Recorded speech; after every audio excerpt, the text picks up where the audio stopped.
Hi guys, so good day, it's me, Reggie Manghas, and welcome to my YouTube channel. Okay, so ang topic natin ngayon ay tungkol sa mga nababasa natin o nababasa ko o napapanood ko sa mga YouTube and social media accounts ko na sabi nila is that mabilis lang daw na makuha, ma-meet yung 4,000 na requirements ni YouTube sa monetization dito sa atin sa YouTube, ano. So yung iba kasi marami silang discarding ginagawa, and then I try din talaga yung mga discarding nila na ginagawa at napapanood ko sa YouTube. Okay, so kasi sabi ko 4,000 na ano, 4,000 na oras, number of hours, watch hours yung kailangan mong ma-achieve or ma-maintain, no, dito sa YouTube para ikaw ay ma-monetize. So and then nung hindi pa talaga ako na ma-monetize or hindi pa ako, wala pa akong alam sa YouTube. So may mga pagkakataon na nag-search talaga ako. So kasi napaka-imposibleng talaga na ma-meet natin yung 4,000 na yun number of watch hours.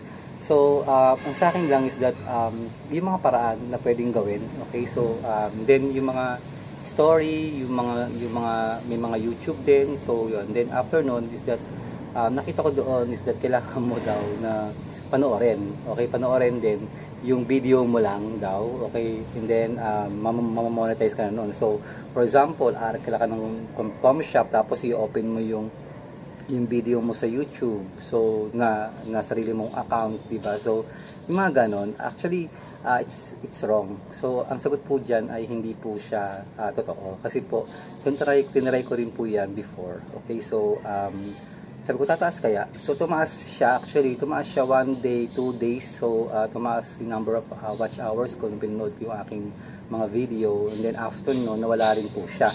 So kasi si YouTube po is that may analytics din po siya. So makita nyo sa atin, di ba, sa ating YouTube channel, din sa ating studio, YouTube studio, makikita mo dyan is that nandiyan yung mga analytics niya. So si YouTube talagang masinsin yan, tinitingnan talaga kung talagang yung bang watch hours mo is that organic. Pag sinabing organic, is galing ba ito talaga doon sa mga tao sa labas. So dapat hindi po galing sa inyo. So alam ko naman talaga na marami talaga sa atin o sa inyo na gusto ma-monetize sa YouTube, kasi it can give you an additional profits talaga sa atin, no. So at least, di ba, so sa mga ginagawa natin, sa mga hirap natin, ganun po. So and hindi po siya totoo. So nawawala din po yung number of hours niyo kapag po kayo ay pinanood din yung sarili ninyong video dito po sa YouTube. So kailangan po talaga yung mga watch hours mo is coming from different persons or sa labas po, individuals po na meron din po YouTube at pinapanood ka. So ang suggestion ko lang or advice ko lang kung gusto talaga ninyong ma-monetize sa YouTube is that you have to enjoy your craft. So ang ginagawa niyo is enjoy niyo lang, tulad ko po. So and of course huwag po kayo magmandali. Okay, so meron dyan mga 1 day, 2 days, 3 weeks, 1 week, so 1 month, may taon po na inaabot. So dito sa YouTube para po kayo ay ma-monetize. So yun, i-enjoy nyo lang ginagawa nyo, kasi yung mga tao naman is that makikita nila yon. So kapag sila ay nag-search, kapag sila ay naghanap, makikita nila yon. And of course, additional din advice is that na bibigay ko is that yung mga gagawin ng videos is that mga current, ibig sabihin ng mga current events, yung mga napapanahon, di ba? So meron po dyan sa atin sa YouTube, meron dyan nakalagay na trending or trending. So trending, utal-utal na, trending. Okay, so yun. And then makikita nyo din yung mga current events, like for example, gagatungan nyo lang yon. So for example, Pinoy Big Brother, yung mga pageant na uso, yan, Miss Universe, ganyan, yung mga basketball, NBA, ganyan. So mga boxing, laban ng Pacquiao. So gagatungan nyo lang siya yung mga current news din as well, of course, di ba? So you can use that as your piece, no, para magbigay ng opinion or gumawa ng video dito sa YouTube. So ganun po.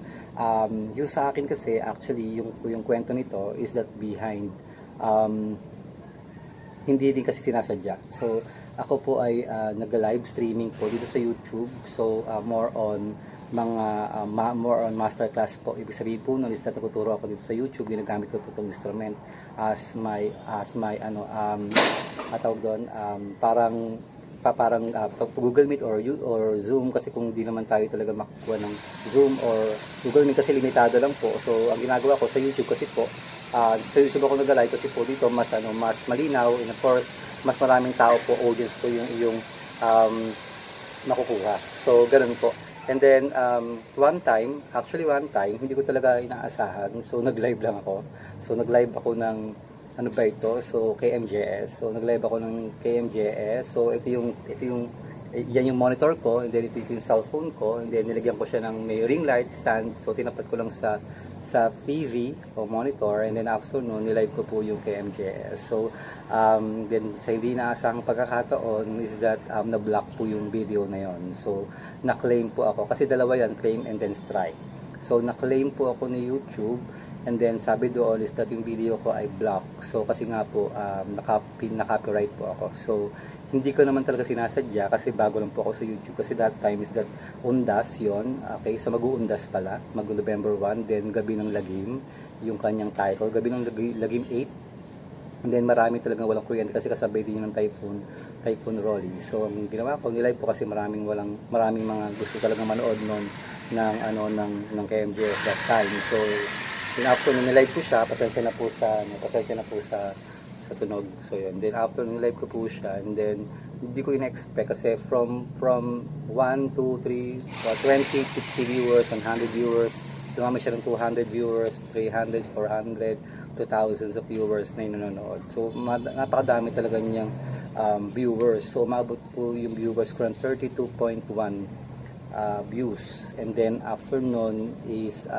dinadagdag sa number of hours ko is 2,900 hours, watching hours po, kasi for about 1 and 30 minutes po pinalabas ko po siya. So pero nung binalak siya, thankful because of iniwan niya yung number of hours ko. So iniwan niya yung number of hours ko. In afternoon is that doon, so pumasok siya doon sa watching hours ko sa monetization, kasi dalawa yan. Meron kang, nakita mo naman, requirement ng YouTube is 1,000 na 1,000 na subscribers, and then of course 4,000 na watching hours. That is requirements ng YouTube para ma-monetize ka. So yun, then yun po, so naabot ko siya sa hindi naasahang pagkakataon. Then after nun, yung video po na yun nandito pa sa YouTube ko.